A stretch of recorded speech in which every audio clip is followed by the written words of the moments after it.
Technology and Education Today. I'm Richard Smith. And I'm Caroline Crawford, and we are coming to you from TCEA 2013, and we are lucky enough to have Barbara Smith sitting here talking with us, who is the project director at Texas Virtual School Network. Yay! Thank you so much for making the time. Well, thank you guys. We appreciate being able to visit with you today. And the main question that I have on my mind is what makes a virtual school teacher? What does it take to be a virtual school teacher? You are very well experienced in this, having been in charge of a variety of institutions that produce virtual school teachers, and also are familiar with the coursework that virtual school teachers are responsible for. You know, that's the question I've received the most while we're exhibiting here at TCEA is, how do I get to be an online teacher?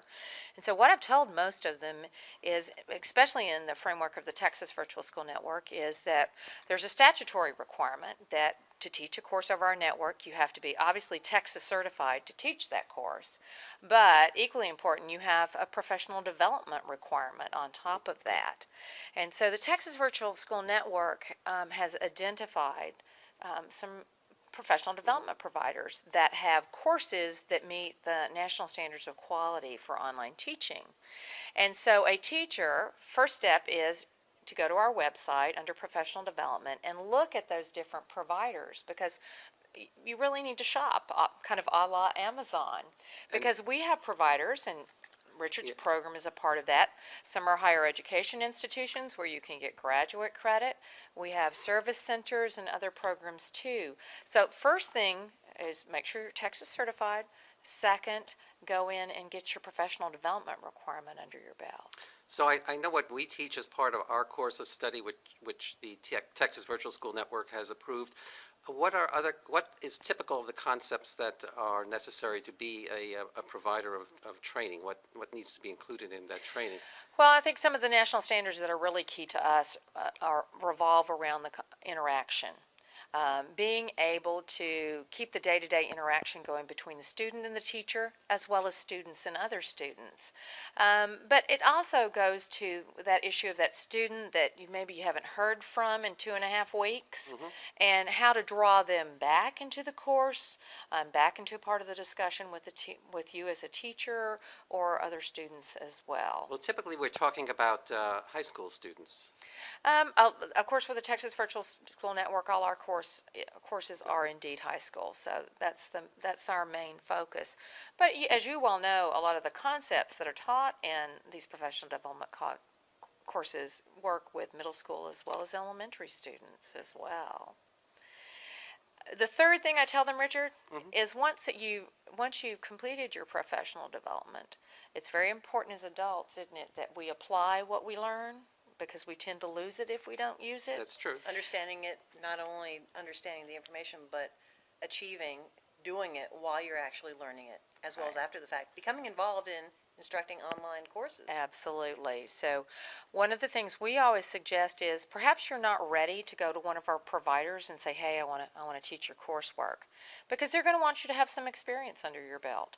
So what we always say is go to your own district or open enrollment charter school and advocate that you want to perhaps begin a blended environment in your classroom, and find a tool like Project Share, which the state provides to districts, to build a mini course. Work with it with your students. Learn to perfect your craft, if you will. So Project Share functions as a kind of course management system with a lot of resources inserted. So but you can also now, a lot of good PD, got a lot of good student resources in Project Share, but now they've opened it up so teachers can build blended or even fully online courses in that learning management system. So I'm curious about Texas Virtual School Network, understanding that a primary focus is online instructors and obtaining certification or ensuring the quality standard. What about environments such as flip teaching environments, or perhaps bring your own device type environments? Is that even on the radar right now, understanding how much you have going on with the online courses? I think our courses could be used perfectly in a flipped environment, because that's what we realize is happening. Our providers have given us great data that say, for the most part, where are our students completing these courses? At home, in the evening, usually between midnight and about 3 a.m. is when they like to be online. So I think that these could eventually port over to a more of a flipped environment, Carolyn. I absolutely do. So would you We're suggest not- that the we're not- service providers would need to I- reframe components I towards those think environments? that definitely as a part of the standards, it's letting teachers know what new and emerging best practices and technologies are. And so you would very definitely want to see that included as part of the professional development that So those now, there's two. online teachers get. There's two aspects, or I always think that there's two aspects to teaching online.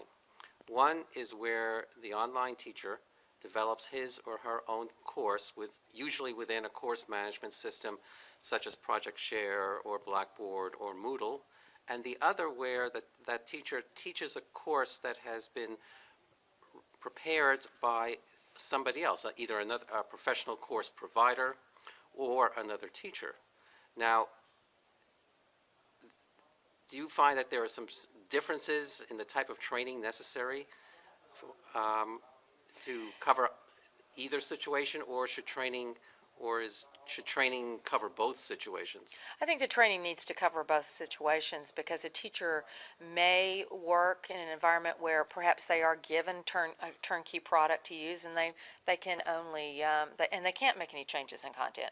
But it's entirely possible that a teacher is later going to work for and help develop courses for a new provider. So you do definitely need both perspectives because definitely both models are out there. Yes. And are somewhat prolific. And how does one evaluate an online teacher once that teacher is teaching an online course? Are the same principles used for as are used in the face-to-face course used for an online course?